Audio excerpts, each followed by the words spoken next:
आज का वीडियो जो है वो है मैकेनिकल इंजीनियरिंग के स्टूडेंट के लिए ऑटोमोबाइल सब्जेक्ट का। ऑटोमोबाइल का ऑलरेडी 2 लेक्चर आ चुका है, जिसमें हमने आपको ऑटोमोबाइल के बारे में बताया था कि क्या होता है, उसका डेवलपमेंट कैसे हुआ, उसके टाइप्स क्या क्या थे। तो ऑटोमोबाइल में हमने आपको बताया था उसमें कि ड्राइव के बेस पे, मतलब ट्रांसपोर्टेशन या चालन के बेस पे जो होते थे वो 3 टाइप के होते थे।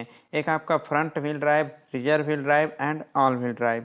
तो उन सब का डिस्कस करेंगे, क्योंकि 5 नंबर में आपका क्वेश्चन पूछा जाता है कि परिचालन के बेस पे या ड्राइव के बेस पे जितने भी टाइप्स के आपके ड्राइव होते हैं, व्हील टाइप होते हैं, उनको डिस्क्राइब कीजिए।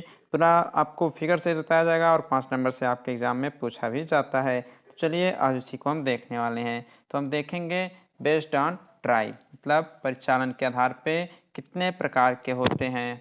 ओके, तो ये जो होते हैं आपके 3 टाइप के होते हैं, हमने आपको पहले ही बता दिया। फर्स्ट आपका होता है, यहाँ पे नोट डाउन करिएगा आप लोग, फ्रंट व्हील ड्राइव होता है, फ्रंट व्हील ड्राइव होता है। सेकंड आपका होता है rear wheel drive, rear WD। उसके बाद थर्ड नंबर होता है फोर व्हील ड्राइव, या इसे आप लोग लिख सकते हैं ऑल व्हील ड्राइव। क्या लिख सकते हैं? All wheel drive. तो ये 3 टाइप के होते हैं, तो इन्हीं तीनों टाइप्स को पढ़ना है और एग्जाम में पूछा भी जाता है कि ड्राइव के बेस पे सबको डिफाइन कीजिए। चलिए हम देखते हैं। तो सबसे पहले हम देखेंगे फ्रंट व्हील ड्राइव के बारे में। फ्रंट व्हील ड्राइव होता क्या है, इसको समझेंगे, डायग्राम देखेंगे, इसका कैसे कैसे वर्क करता है सब देखेंगे। तो फ्रंट व्हील ड्राइव के बारे में हम समझेंगे। तो फ्रंट व्हील ड्राइव में इसमें क्या होता है कि इसके अंदर सिस्टम में जो इंजन की शक्ति होती है उसको फ्रंट एक्सल पे पहुंचाया जाता है। अब आपको यहाँ पे फिगर में दिख रहा होगा, एक फिगर आपको देखिए। इस फिगर में आपको हमने एक डायग्राम बताया है, डायग्राम दिखाया। इसमें देखिए आपका इंजन यहाँ पे लगा होगा। तो हम आपसे बताते हैं, जो भी स्टूडेंट चेसिस वाला नहीं पढ़े होंगे लेक्चर उसको ज़रूर देखिएगा, क्योंकि तभी आपको समझ में आएगा कि प्रोपेलर शाफ्ट क्या होती है, स्टीयरिंग सिस्टम क्या होता है और गियर बॉक्स क्या होता है। तभी आपको सब कुछ वहाँ पे समझ में आएगा। सो आप लोग उस वीडियो को ज़रूर देखिएगा, चेसिस वाला वीडियो, तभी आपको ये सब आगे समझ में आएंगे। फ्रंट व्हील ड्राइव क्या होता है, रियर व्हील ड्राइव क्या होता है, तभी आप लोगों को समझ में आएगा। तो आपको फिगर में क्या दिख रहा है, पहले डिफिनेशन समझ लीजिए। इस सिस्टम में इंजन की शक्ति को फ्रंट एक्सल पर पहुंचाया जाता है। मतलब क्या होगा, पिछले पहिए पे कोई भी पावर जनरेट नहीं होगी। जब अगला पहिया आपका आगे बढ़ना स्टार्ट होगा तभी पीछे वाला पहिया भी ऑटोमेटिक अपना चलना स्टार्ट होगा। ओके, इसके अंदर इंजन तथा फ्रंट एक्सल पास पास लगे होते हैं। अब आपको फिगर में ही देख लीजिए, फिगर में ही आप लोग यहाँ पे देखिए, फिगर में आपका यहाँ पे इंजन लगा हुआ है, यही आपका इंजन है और यही आपका क्या है, धुरा, यानी फ्रंट एक्सल। एक्सल मतलब यही सामने वाला एक्सल, ये दोनों सेम टू सेम एक जगह लगे हुए हैं। ओके, सब एक जगह लगे हुए हैं। और क्या यहाँ पे इस प्रकार के प्रणाली में लंबे प्रोपेलर शाफ्ट की आवश्यकता नहीं होती। तो एक बार फिर से कहते हैं, जो चेसिस वाला वीडियो, मतलब इसके जस्ट पीछे वाला वीडियो नहीं देखें ऑटोमोबाइल इंजीनियरिंग का, वो लोग जरूर देखें, क्योंकि वो लोग चेसिस में हमने बताया था प्रोपेलर शाफ्ट क्या होती है। तो इसमें लंबे प्रोपेलर शाफ्ट की आवश्यकता नहीं होती। प्रोपेलर शाफ्ट हमने बताया था पिछले पहियों को जोड़ने के लिए एक ऐसे ही प्रोपेलर शाफ्ट लगाई गई थी ना।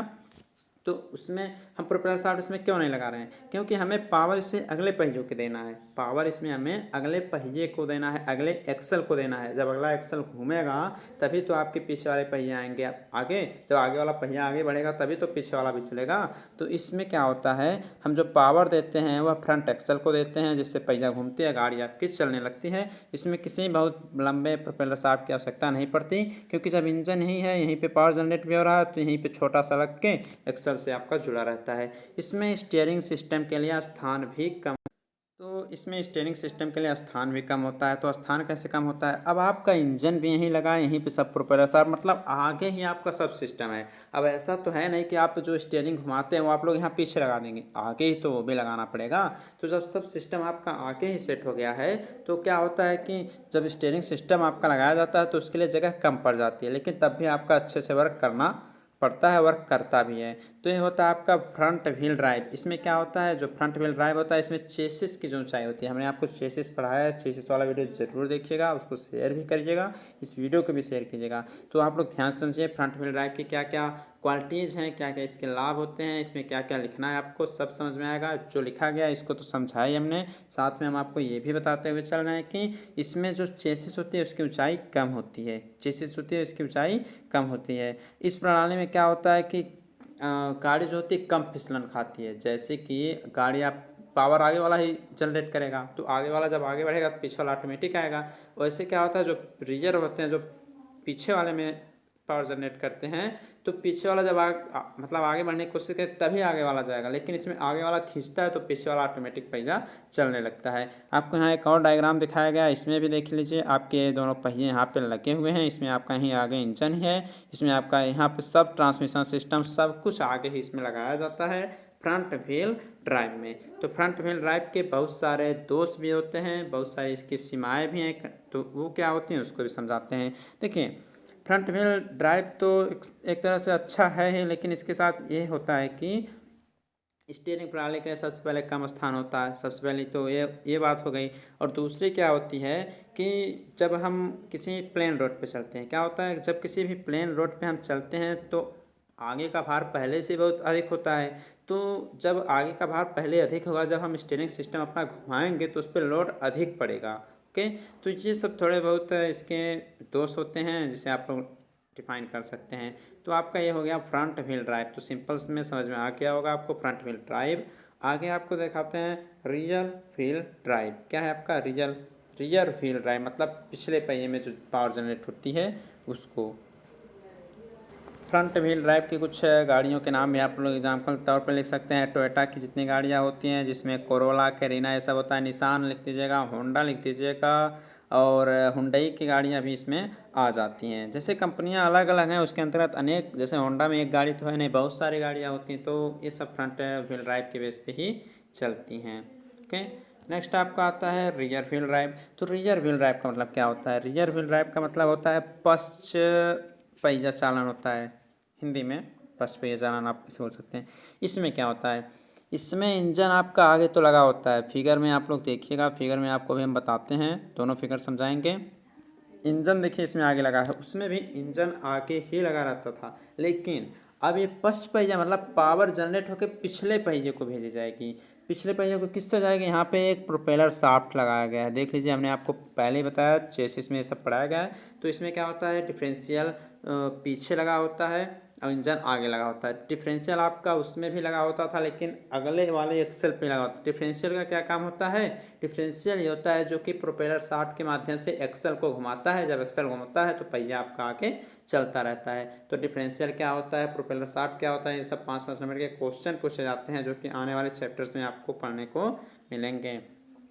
अब देखिए, इसका प्रयोग भारी व्हीकल्स तथा रेसिंग कारों में किया जाता है। जो रियर व्हील ड्राइव होते हैं, इसका प्रयोग भारी भारी व्हीकल्स, जैसे आप लोग ट्रक को देखे होंगे, ट्रक आपने देखा ही होगा, ट्रक में आप लोग देखते होंगे एक शाफ्ट की तरह होता है जो कि पिछले पहिए मतलब आगे और पीछे पहिए के बीच में लटका होता है और वो नाचता रहता है, वही आपका प्रोपेलर शाफ्ट का काम करता है। ओके, इसमें लंबे प्रोपेलर शाफ्ट की आवश्यकता पड़ती है। हमें पावर को भेजना है पिछले पहिए पे, हमें पावर को भेजना है पिछले पहिए पे, मतलब यहाँ भेजना है, तो ये प्रोपेलर शाफ्ट, लंबा प्रोपेलर शाफ्ट इसमें हमें लगाना पड़ता है। ओके, तो यहाँ सेकंड वाले फिगर में बताते हैं, हमने चेसिस भी कुछ इसी प्रकार से पढ़ा के आपको बताया था, तो इसको देख लीजिए एक बार। देखिए, ये सिंपल तौर पर चेसिस ही एक तरह का समझ लीजिए। ओके, इसमें सबसे पहले आपका इंजन लगा होता है, इंजन से थोड़ी दूर पे फ्लाई व्हील होता है, फ्लाई व्हील में एकदम जस्ट ही आपका सटा होता है क्लच। ओके, क्लच के बाद आपके यहाँ ट्रांसमिशन गियर बॉक्स होते हैं, अनेक प्रकार के इसमें सिस्टम होते हैं ट्रांसमिशन में। उसके बाद आपके यहाँ प्रोपेलर शाफ्ट, देखिए ये जो भी यहाँ से गई है सब आपका यहाँ से ये सब प्रोपेलर शाफ्ट है। ओके, और यहाँ पे एक यूनिवर्सल जॉइंट होता है।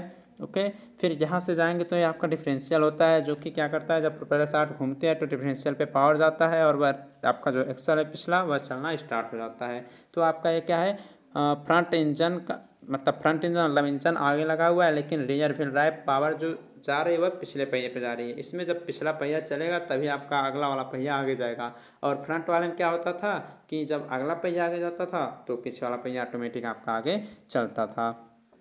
तो आपको ये भी समझ में आ गया होगा कि क्या होता है रियर व्हील ड्राइव और फ्रंट व्हील ड्राइव। तो रियर व्हील ड्राइव के अंतर्गत कुछ एग्जांपल हैं, आप लोग लिख सकते हैं। इसमें मर्सिडीज बेंज की जो गाड़ियां हैं और BMW हो गया, रेनॉल्ट हो गए, ये सब रियर व्हील ड्राइव के अंतर्गत आते हैं। आगे आपका आ जाता है all wheel drive. All wheel drive का मतलब पावर जो होती है वह चारों पहियों को भेजी जाती है। तो कैसे चारों पहियों पे जाएगी, अभी आपने फर्स्ट पे देखा, मतलब फ्रंट देखा, रियर देखा, आप चारों को कैसे भेजेंगे, तो उसके लिए अलग अलग सिस्टम लगाए हैं जिसको हम बताते हैं। तो पहले डिफिनेशन समझिए। लिखा है कि इस प्रकार की प्रणाली में वाहन के चारों पहियों के पास शक्ति भेजी जाती है, मतलब जो पावर जनरेट होगा वो चारों पहियों के पास पावर जाएगा। इसका प्रयोग प्रायः जीप, फौजी वाहन इस सब में आपका किया जाता है। फौजी वाहन जो होता है उन सब में इसका प्रयोग अधिकतर किया जाता है। जैसे कि ऊंचे ऊंचे पहाड़ों पर अगर गाड़ियों को चढ़ाना रहता है तो सभी 4 व्हील ड्राइव ही होते हैं। इसे 4WD के नाम से भी आप जानते हैं। रेगिस्तान में चलाना है तो उसमें भी 4 व्हील ड्राइव ही यूज किया जाता है, ताकि चारों पहियों में पावर जनरेट हो, चारों का शक्ति लगे, जिससे गाड़ी आपकी फास्टली आगे बढ़ सके। इस ड्राइव में क्या होता है, ड्राइवर इंजन के दाएं ओर बैठकर व्हीकल का नियंत्रण करता है। इसमें राइट साइड में ड्राइवर बैठता है और व्हीकल्स पहियों का नियंत्रण करता रहता है। इस वाहन का वजन अधिक होता है, जिससे अधिक फ्यूल की खपत होती है। यहाँ लिख दीजिएगा फ्यूल। अब इस इंजन का जो वेट होगा वो बहुत भारी होगा। क्योंकि भारी क्यों होगा, अब देखिए अभी आपको बताते हैं। चेसिस आपका यहाँ बनाया गया है, इसको समझाते हुए। तो जब वजन अधिक होगा, लोड लेके अधिक चलेगा, तो फ्यूल की खपत भी अधिक करेगा। इसमें कुछ इस प्रकार से सिस्टम।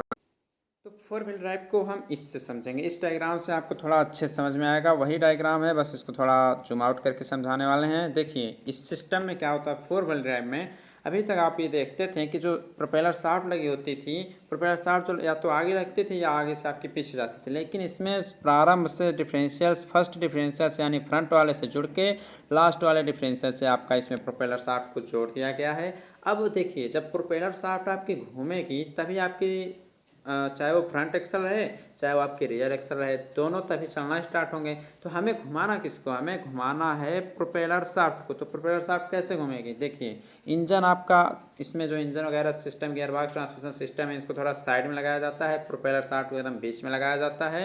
ये सब साइड में रहेंगे तो पहले इंजन रहेगा, उसके बाद आपका जो क्लच है, फ्लाई व्हील, ये सब साथ में लगा दिए जाएंगे।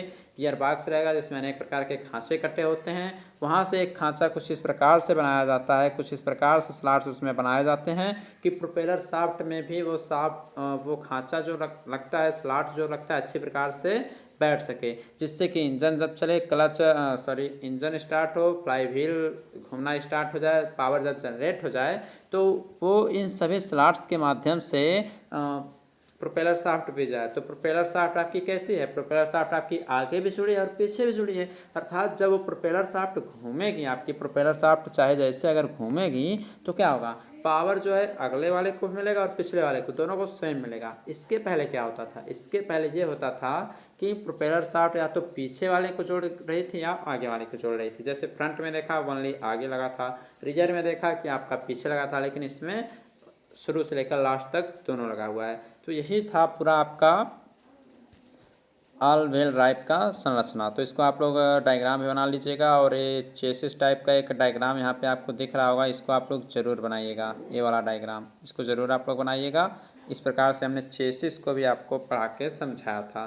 तो ये था आपका पूरा चैप्टर का। अब आगे देखते हैं, इसमें हम इलेक्ट्रिक हाइब्रिड इंजन जो हैं उसके बारे में। तो 3 लेक्चर इसमें और आएंगे, उसके बाद चैप्टर समाप्त हो जाएगा। चलिए, तो जो भी आपके हाइब्रिड एंड इलेक्ट्रिकल व्हीकल्स होते हैं, इनको समझना बहुत ही ज़रूरी है। देखिए हाइब्रिड का मतलब क्या होता है, जो हाइब्रिड वाहन होते हैं उसे आप बोल सकते हैं कि इस टाइप के जो भी वाहन होते हैं इसमें 2 इंजन लगे होते हैं।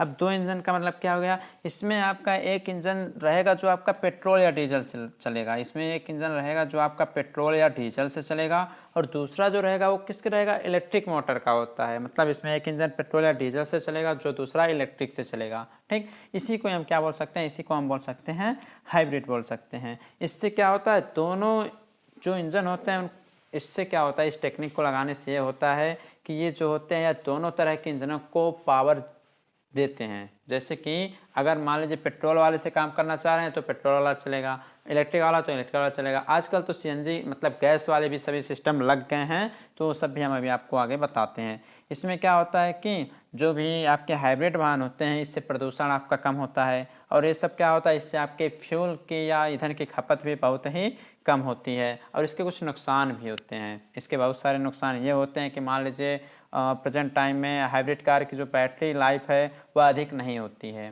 हाइब्रिड जो भी आपके हाइब्रिड कार होते हैं उनके बैटरी की लाइफ अधिक आपकी नहीं होती है। और इसमें क्या होता है कि इसके लिए हमेशा आपको कंपनी पर ही निर्भर करना रहता है। ये सब आपके यहाँ ऑटोमोबाइल पार्ट्स वाले ये सब नहीं बनाते हैं, आपको कंपनी में ही गाड़ी को ले जाना पड़ता है, जिससे आपको बार बार दौड़ना पड़ता है। तो ये सब आपके हाइब्रिड वाहन के अंतर्गत आते हैं। तो इसको भी नोट डाउन करिए। ये आपका हाइब्रिड वाहन का डिफिनीशन लिखा गया। हाइब्रिड वाहन में देखिए बताया था, इसमें दो इंजन होते हैं, एक पेट्रोल या डीजल का होता है, दूसरा इलेक्ट्रिक मोटर का होता है, इसे हाइब्रिड बोल सकते हैं।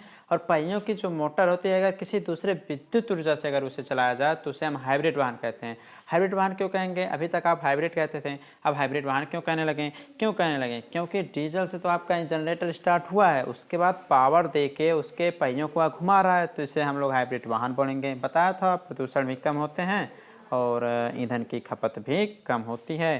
तो ये हो गया आपका हाइब्रिड। अब इसके बाद देखेंगे इलेक्ट्रिक व्हीकल्स। क्या देखेंगे हम लोग, देखेंगे हम आगे इलेक्ट्रिक व्हीकल्स। तो इसको भी आप लोग ध्यान से सुनिएगा, इलेक्ट्रिक व्हीकल्स क्या होते हैं। इसका कुछ थोड़ा सा डायग्राम बनाना पड़ेगा, तो डायग्राम भी बना के आपको समझाएंगे इलेक्ट्रिक व्हीकल्स क्या होते हैं।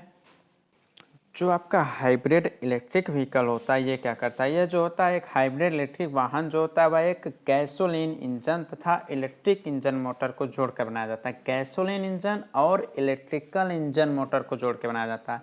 अभी आपने हाइब्रिड के बारे में देखा, हाइब्रिड के बारे में तो आपने देख लिया, लेकिन जो इलेक्ट्रिकल हाइब्रिड व्हीकल्स होते हैं उसमें क्या होता है, जो इलेक्ट्रिक वाहन होते हैं उसे गैसोलीन इंजन उसमें गैस वगैरह ये सब भरे जाएंगे, ठीक, वो तो गैसोलीन इंजन होगा ही, उसके साथ एक इलेक्ट्रिक इंजन भी लगाया जाएगा, एक इलेक्ट्रिक इंजन मोटर लगाया जाएगा। उन दोनों को जोड़ के आपके हाइब्रिड इलेक्ट्रिक व्हीकल्स का निर्माण किया जाता है। तो यहाँ पे एक डायग्राम बनाते हैं, उसके बाद आप लोग देख लीजिए इसको। अब इसमें देखिए जो एकदम प्योर इलेक्ट्रिक इंजन रहेगा उसमें क्या लगेगा, बैटरी सिस्टम से वो चलेगा, उसके बाद इंजन में वो पावर जो कुछ भी जनरेट किया जाएगा वो सब रहेगा, उसके बाद ये आपकी शाफ्ट रहेगी, प्रोपेलर शाफ्ट रहेगी, फिर पहिया आपका घूमेगा। तो इलेक्ट्रिक कार व ऑटोमोबाइल होता है जो इलेक्ट्रिक ऊर्जा से, मान ली इलेक्ट्रिक एनर्जी से चलता है। अभी देखिए आपको हम दोनों अलग बता रहे हैं, फिर दोनों को कंबाइन करके आपको बताएंगे। जो आपका शुद्ध गैसोलीन इंजन गैस वगैरह के द्वारा, उसमें देखिए इसमें बैटरी लगाया गया था, बैटरी में इसमें गैसोलीन लगेगा, उसके बाद इंजन आपका साथ में रहेगा, दोनों साथ में वर्क करेंगे, उसके बाद आपका शाफ्ट रहेगा, पहिया आपका घूमेगा। अब जो हाइब्रिड इंजन होता है उसको बताते हैं। जो आपका हाइब्रिड इंजन होता है इसमें क्या लिखा है, वह वाहन जो दो या दो से अधिक पावर स्रोत से चलता है उसे हाइब्रिड इंजन कहते हैं। ये सब तो आपके सिंपल मान ली एक एक सिस्टम से चल रहे थे, इसमें क्या हो गया, दो या दो से अधिक पावर स्रोत हो गए, मतलब पावर जनरेट करने के लिए इसमें डीजल वाला भी लगाया गया, इलेक्ट्रिक वाला भी लगाया गया। तो देखिए कैसे कंट्रोल आपका यहाँ बनाया जाएगा, मतलब जो आपका डायग्राम जब इंजन आप लोग बनाएंगे या देखेंगे कहीं 3D यूट्यूब पे देख लीजिएगा 3D, तो आपको पता चलेगा। तो इसमें क्या होगा, इसमें गैसोलीन वाला सिस्टम लगेगा और बैटरी, दोनों सिस्टम देखिए यहाँ पे लगाया गया, दोनों का कंट्रोल आपका यहाँ नियंत्रण वाला है और इंजन आपका यहाँ पे है, और ये आपका शाफ्ट लगा हुआ और आपका ये पहिया यहाँ से आपका घूमता रहेगा। तो इस प्रकार से कुछ इनकी संरचनाएँ होती हैं, हमने आपको इसमें बता दिया है। और अब आगे आपको बताया जाएगा कार्बोरेटर के बारे में, और जो कुछ भी आपके चैप्टर में ECM होता है एक, जिसे बोल सकते हैं इलेक्ट्रॉनिक कंट्रोल मॉड्यूलस, उसको भी आपको बताया जाएगा। तो आज के लिए बस इतना ही था। अब आने वाली वीडियोज़ में भी चैप्टर आपका समाप्त हो जाएगा, नेक्स्ट चैप्टर भी आपका जल्द ही स्टार्ट होगा। इसके पहले आप लोग अपने सभी फ्रेंड्स के पास भी इस वीडियो को शेयर ज़रूर करिएगा।